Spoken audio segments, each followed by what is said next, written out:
What's going on, everybody? Welcome back to Straight Betting. And guys, real hoop fans, we are finally here. NBA Finals time. Unfortunately, guys, I do think that this is going to be not a bad finals. Like, I'm not one of those like ratings dudes who's like, oh, we needed the Knicks in here, we needed the Lakers in here. But I do think that this is probably going to be a pretty short final. Unfortunately, I just think that OKC is so damn good, man. However, guys, there's still hopefully potential money to be made here by betting on some players here, and that's exactly why you guys are here. So, of course, guys, I have 3 picks for today that I will give out on this video. I'll also try to go over pretty much every player, pretty much like all the breakdowns, how I see the series going, how I see game one going, how I see schemes defensively, and all that good stuff. So, yeah, man. I just realized I was at one of them. I was showing one of my leans earlier. That's not an actual play, though.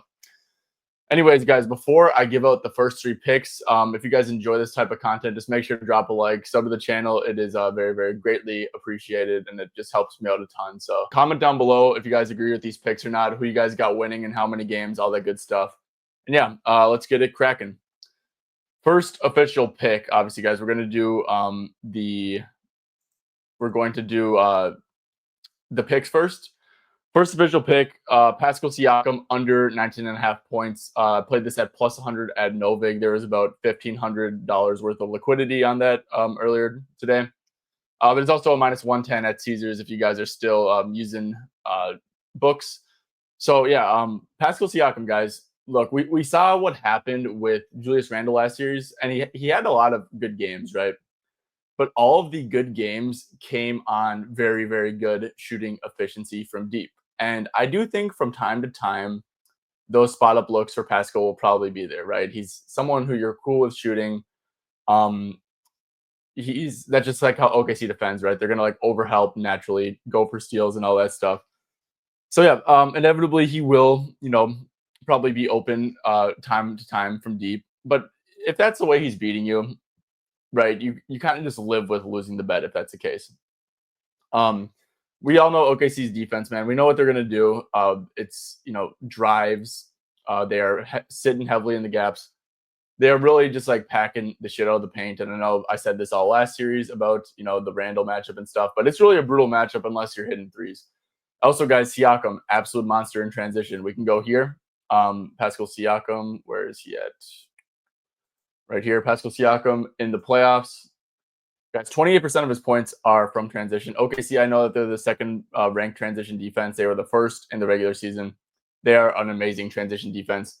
We saw times, guys, where Pascal Siakam was legitimately just like beating the Knicks and Cat specifically down the court off of makes. OKC is not going to let that happen. So yeah, transition looks are going to be tough. OKC also doesn't really turn the ball over and stuff like that. Look, man, when we're analyzing Siakam here, right, he's over in half of his games. However, this Bucks defense was atrocious. This Knicks defense is pretty bad as well, but also just had absolutely no matchup for Pascal Siakam. Like I said, Cat was on him most of the time. In the Cavs series, like you could argue that was kind of a tough matchup. He was under in 3 out of 5. His ceiling game was 21 points. And yeah, man. So look, he's had 2 series filled with great matchups for him to like go over this. This OKC is just like so tough, man. Like they can put Chet on him. That's very tough to score. We know that in post situations, he's going to, see help. Drives, he's going to see aggressive gap help. The only thing that he's really got going for him is the spot up looks are probably going to be there. But guys, I don't know, man. I just, Pascal Siakam, if he hits 4 threes and beats us, you just got to tip your cap at that point. Also, 9.5 point spread. OKC, guys. I don't know. I wonder if I have it pulled up. I do. OKC, if you look right here, 97.2 defensive rating at home. This team is just, their home court advantage is ridiculous. 24.7 net rating at home. Blowout. Look, guys, we're talking about the finals, but I'm being completely honest, man. Blowout is for sure live here. Any game in OKC, blowout is live. That could be an out. Just the fact that OKC, we know that their defense is going to pick it up a notch overall at home in front of their crowd. That could be an out, if the defense just limits the Pacers to like 95 points, which is something that Indiana like never does. So, yeah, man, unless you're like a spot up guy, it's a brutal matchup. Pascal can spot up, and will every now and then, but that's just not his game. So yeah, I'm taking his under 19.5 points for Siakam. Definitely think it's a good sell high coming off of that Knicks series into like a matchup where I just see absolutely brutal. I mean, you could name like 5 guys who's like fine guarding Siakam, right? Like Caruso can scale up, Dort can scale up. Hartenstein, maybe he can shoot threes over Hartenstein, but like he's still strong as hell, and it's going to be tough to finish at the cup. Chet, tough too. So yeah, man. Pascal Siakam going with his under 19.5 points. See a ton of outs for this one. And yeah. And actually, guys, by the way, there is minus 105s at DK 365 Bovada ESPN. All right, guys, before we move on to the next time, I'm going to quick shout out NoVig, and I'm going to show you guys this graphic right here. This was like an hour before tip-off. And if you guys are having trouble like reading it, sorry, let me move this banner. This is like NoVig right here. And I know I just keep on hammering it, but if you look at the odds, right, it's just like, it's insane. So NBA props, these finals props especially, are going to have a ton of liquidity. If we look at this, like I said, Jalen Brunson was 30.5 points for plus 117 on NoVig, like an hour before tip off. There was $5,000 of liquidity over there. And then if you look at, this is an odd screen down below. Shout out Betstamp, by the way. The best price in market outside of NoVig was minus 102, and this is what I'm like talking about when I really push NoVig. That's a 19-cent difference. That's insane. Karl Anthony Towns over 1.5 assists. Best price in market before the game was minus 160. NoVig minus 141. 19-cent difference. $4,000 of liquidity available as well. So it's like, you guys are limited. Oh, who cares? That doesn't like $4,000. I don't think most people are trying to bet that much, but you could have if you wanted to. So yeah, guys. When I shout out NoVig, I truly do mean it. It's just like, it's going to make a huge difference in your long-term betting with like the crazy prices they have in market. So that's why I'm shouting it out. I do have a code down below in the description, code BEDDEN if you're new. It'll give you a 50% deposit match up to $25. So make sure to go through the link in the description and use code BEDDEN. That's BETTIN when you make your first deposit. All right, guys. Second official pick, sticking with an under on the Pacers side, fading another star.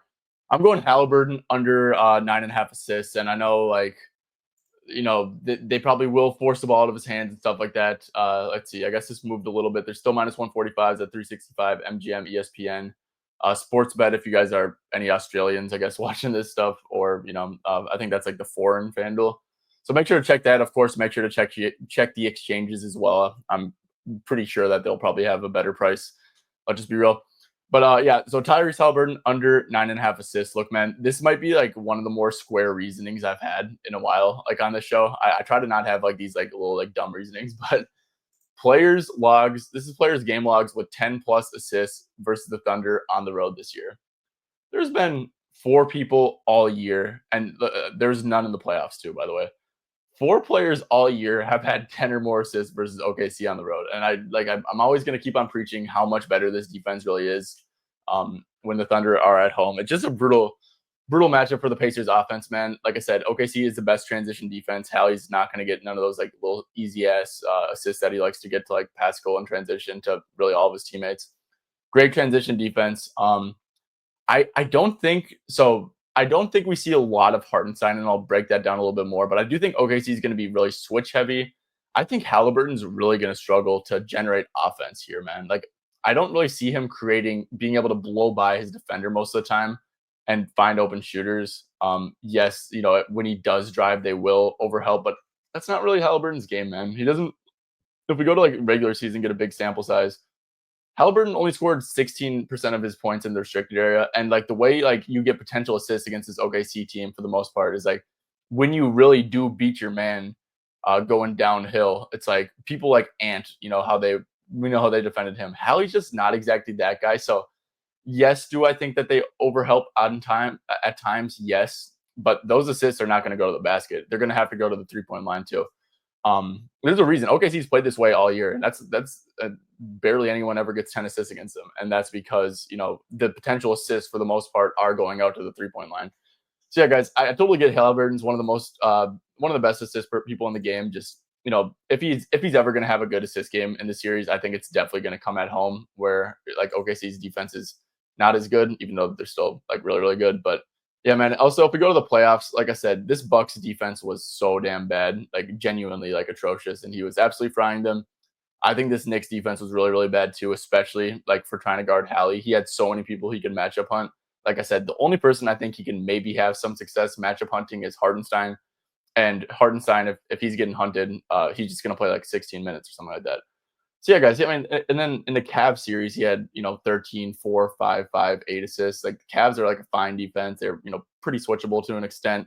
Nowhere near OKC, but yeah, you see his assist numbers in this series, right? 13, 4, 5, 5, 8. So like the one team that they played that really like somewhat could match up with Halliburton. His assist numbers were pretty bad. 10 assists in a finals game against the best defense of all time on the road is very tough to come by. I absolutely love this play. Halliburton under 9.5 assists. We'll probably play it out to minus 150, to be honest. There's minus 150 at Caesars. If you want, you probably could pivot to 14.5 rebounds and assists, even though I think that is a little bit dicey with just like random rebound variance. Like imagine he gets like 7 rebounds and like 8 assists. You'd be pretty pissed about that. Like this is an assist cap. So yeah, Halliburton under 9.5 assists. Same thing with the Pascal thing, man. It's a big spread. This OKC team at home, man, they're just so live to win by 30 every single game. Like I'm so serious when I say that. Like they legit have a 25 net rating at home, which is just like insane. Like damn near all their games are like 20-point wins. It's actually ridiculous. So yeah, that's another final out for the Halliburton under assist here, man. But yeah, like I said, kind of square reasoning, but this is legit crazy. Like Josh Giddey in his little revenge game, I guess, got it. And then Draymond's like not even a guard. So it's like, I don't know how Keontae George had 10 assists quickly, but yeah, 4 people have done it all season in OKC, and there has not been any in the playoffs. So yeah, totally get that Hallie's like a great assist person, but yeah, happy to fade Hallie at under 9.5 assists here. All right, third and final play, and I do have a ton of leans that I'll obviously touch on game breakdown, so make sure to stay for that if you guys want to maybe look for some stuff on your own. I'm taking this is a 1-unit play, by the way. I'm taking Benedict Mathurin to score 10 plus points for plus 172 at FanDuel. I just don't see I don't see a reason to play Mathurin at 7.5 personally.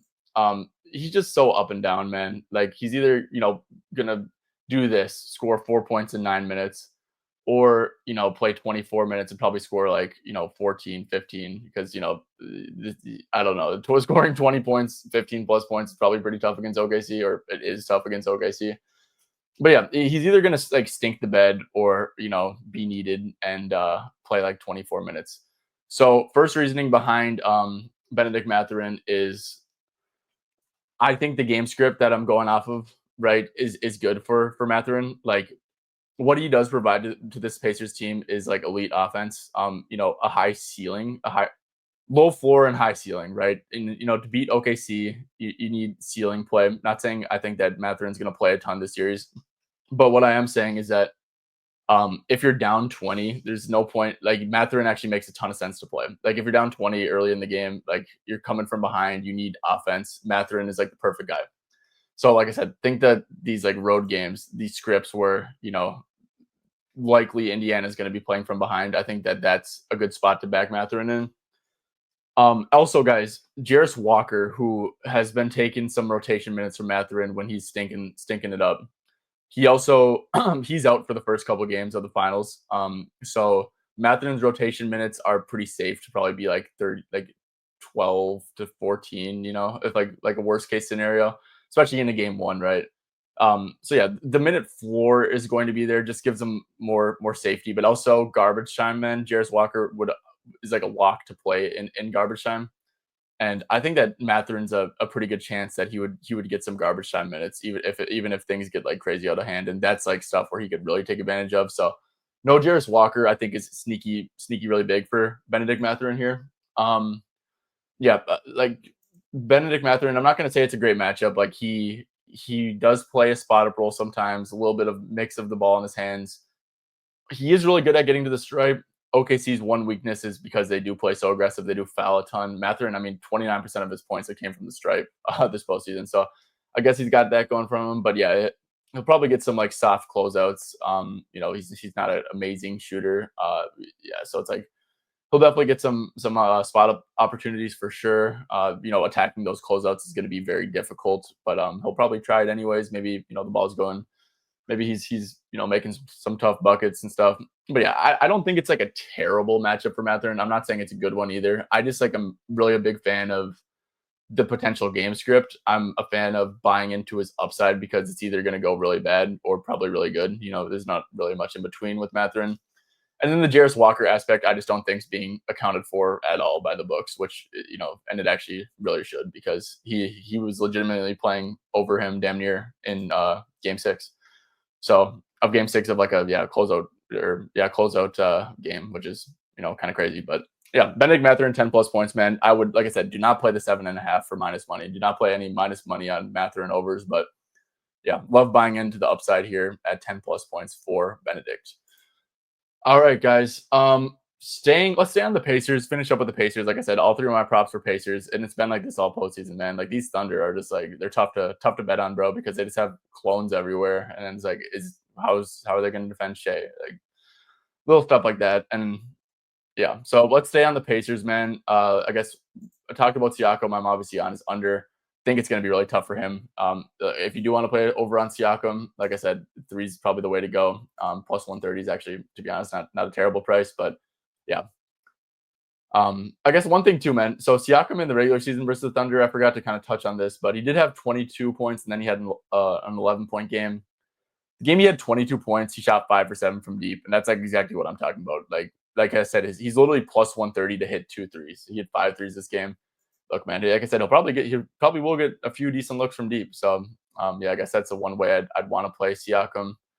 Halliburton, yeah, I think it's going to be so tough for him, man. I think OKC is going to take away that transition. Like I said, the one thing I could see him maybe picking on is Hardenstein stuff because I think he probably can, get to his step back against him. He can definitely blow by him and stuff. But like even Chet's like, pretty mobile out there. Obviously, like everyone else besides like the bigs, like is like more than capable of like making it really, really tough for Halliburton. So yeah, man, I just don't see Halliburton being very good in this series. So I'd probably lean under on his points too. Obviously, I'm on the under assists. Yeah, PA I think is pretty good too. The threes, they're gonna make it tough on him to get up threes and stuff. Let's see, what did he do here? He had 4 for 9, 0 for 2. Yeah, wow. One of the game, yeah, two threes in 35 minutes is pretty crazy. Obviously, 9 and 29 is pretty good, but yeah, it's like I think it's gonna be brutal for Halliburton. Turner, you could sell me on first quarter stuff for Turner. I could see Turner having like a good first quarter. Like I said, I think the Hallie Turner pick and roll will work when Hardenstein's out there. But like I said, I just think it makes a ton of sense to cut Hardenstein's minutes and just go small and start switching stuff. And maybe Turner could do a little thing. Just could do some stuff if he gets like a seal down low.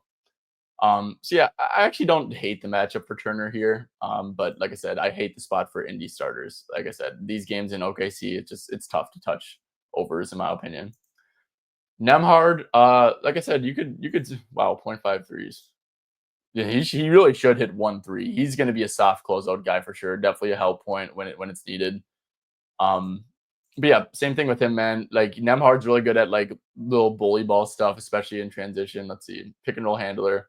Yeah, I think that he might get a fair bit of drop coverage. To be honest, OKC does play a fair bit of drop, especially against like non-shooting threats, really. So Nemhard's interesting. I think that he could maybe have good volume in the series for sure.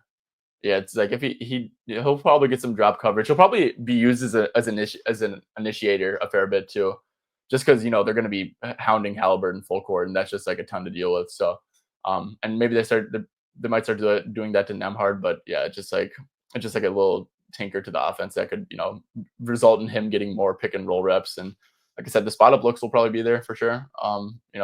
He's a guy that OKC is definitely probably cool leaving open. Nesmith is interesting. Nesmith is coming off that ankle issue. I think it's been what was the last game? Saturday, I think it was Saturday or Friday. Don't exactly remember, but that's a lot of rest for him. He definitely needed it. I would think that he's like somewhat close to like the normal Aaron Nesmith. He's probably not all the way there back yet, but he's probably pretty close. We know how OKC defends. Like I said, I think the spot up stuff makes sense. it's tough to obviously like pick a guy to like single one guy out, especially when like the transition offense probably isn't going to be there. But yeah, I think the spot up stuff kind of makes sense, but I just kind of worry a little bit that Hallie's not even able to like beat his man enough. I don't know. Maybe I'm overthinking it a little bit. But like, yeah, like I said, spot up stuff definitely will be open and stuff. But I don't have much take on Neesmith's line. I definitely would not play his over. That's for sure. 11.5 feels like kind of a big ask. Toppin, like I said, threes for Toppin. Threes for all these guys, like seriously. But yeah, I will say about the bench as a whole for Indiana. Oh, sorry. Yeah, I will say for the bench as a whole in Indiana, I seriously think that like, well, both these teams play so hard and physical and want to play so fast that I seriously like the benches is just like a part of like how they play, right? So people might see the finals and be like, yeah, these guys are about to get their minutes cut. Like I don't really see that at all. So quick thoughts there. Don't have much on top, and he's a guy who could like randomly get hot though, but yeah, and obviously a clear spot up guy. Transition. A lot of these guys are just like spot up transition guys. So Ben Shepherd, I think, is actually interesting. No Jarris Walker, I think, is good for him. He's definitely going to be a help point guy for sure. So yeah, him to hit a three. Don't hate that. Don't hate that at all.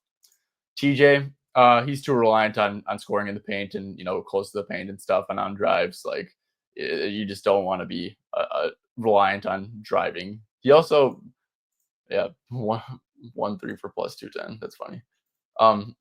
Yeah, I would stay away from TJ stuff personally. And then Thomas Bryant, man, the hero, Thomas the hero Bryant.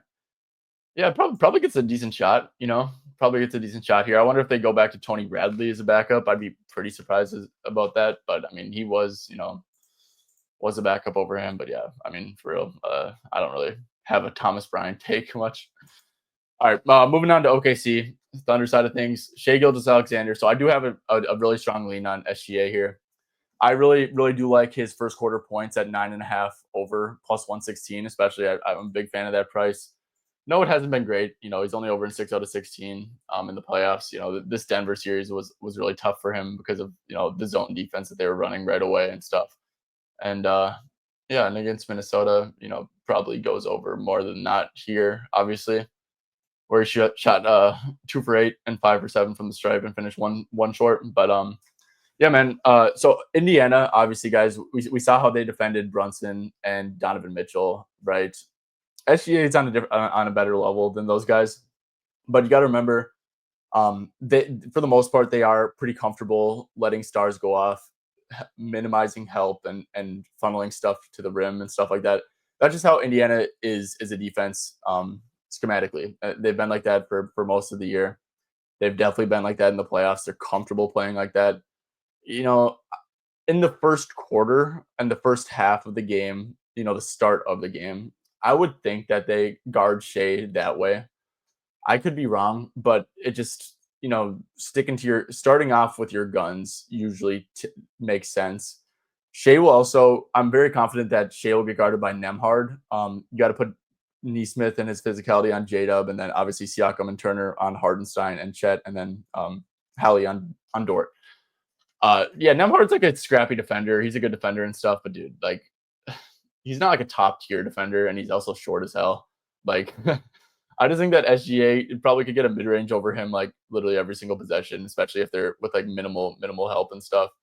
So yeah, I really like Shai's first quarter points, but then I do for sure think that I just don't think that's gonna work, right? Like you let Shai get going, he's like 6 of 9 in the first quarter with like 14 points, and OKC's like hounding you on defense, and you're just down big. I think that Indiana definitely is going to show them different looks.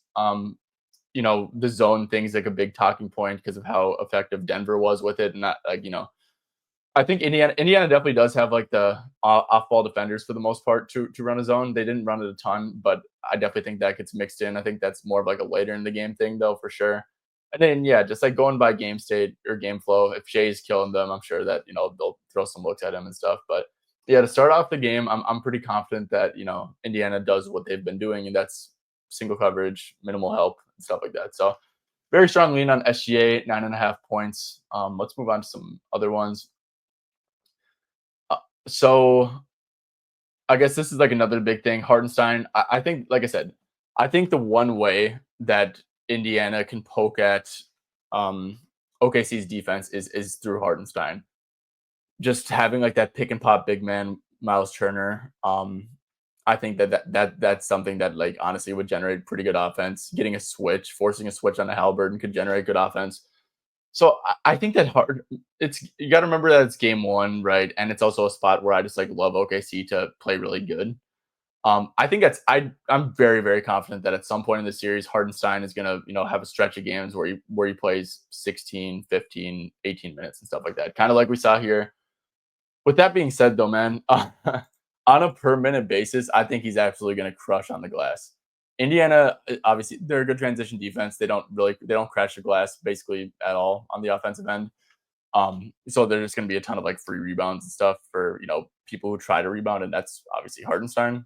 But also on the offensive glass, man, we saw what we saw Cat have really big rebound numbers. Mitchell Robinson, who I think is a pretty good comp for Hardenstein to an extent, feasting on the offensive glass. So on a per minute basis, man, I mean we're getting a 6.5 line for Hardenstein. I'd be lying if I said that.